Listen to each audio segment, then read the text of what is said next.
Warner Brothers would create cultural problems at Netflix. Netflix has about 14,000 employees, and Warner Brothers is about 35,000, some of which they wouldn't be buying, but it would be about twice as many employees from, let's call it the old world, the 50-year-old studio, who really is averse to taking risks, and they really do things the old-fashioned way and siloed, competitive, internally fighting culture. And that isn't Netflix. Netflix is sort of single-purpose, disruptor, everybody on the same page, move fast and break things, iterate if you get it wrong.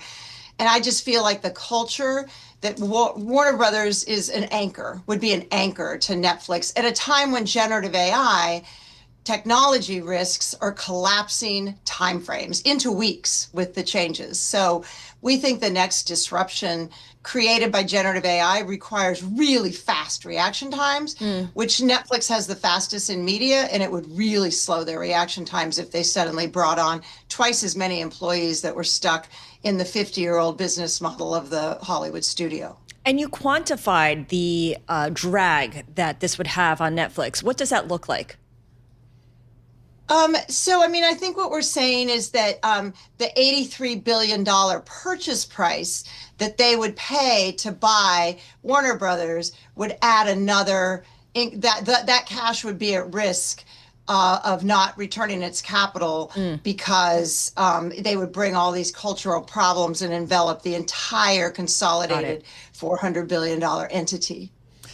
Laura, so as it relates to Gen AI, is that a friend or a foe to Hollywood, to the media companies?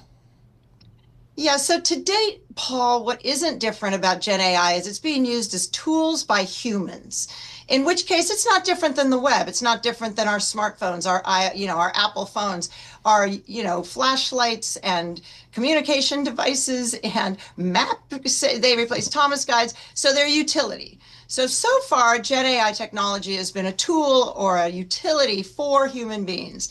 I think the vision of Sam Altman at OpenAI, Elon Musk, Mark Zuckerberg over at Meta, is to have, and certainly, of course, of NVIDIA, is to achieve what's called super intelligence, where machines train machines, in which case it replaces people at some level. It does better thinking, faster, it's less emotional.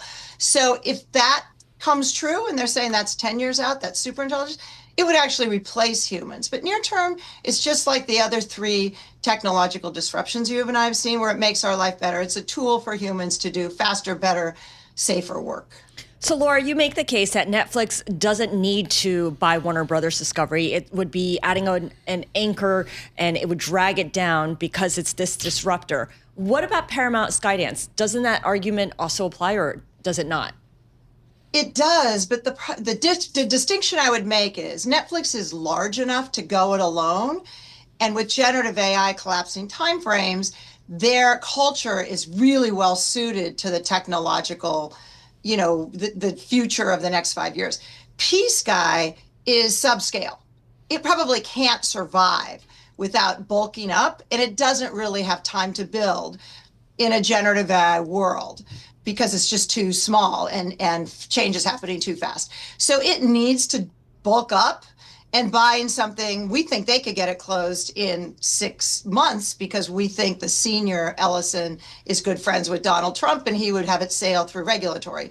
So it would happen faster, there'd be less uncertainty, and it would allow P-Sky to survive. So I think they have to take the technological risk because they must have scale, or they're gonna die. So they might die because I'm right about the culture problem and the anchor problem, but they're going to die if they don't buy something anyway. So it gives them a better chance to survive, I think, to buy Warner. And Laura, you followed Netflix since its inception here. This is a company and a management team and a board that's been pretty adamant. They'd rather build from within than buy. What do you think has changed here? Because this is a huge turnaround for this company strategic wise.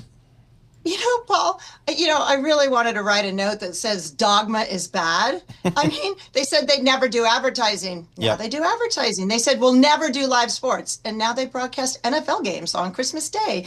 And then they said, well, we don't like the Hollywood, we don't like the theatrical window, and we don't want to release any films in the theatrical window unless talent, like directors, force us because they want Academy Award consideration.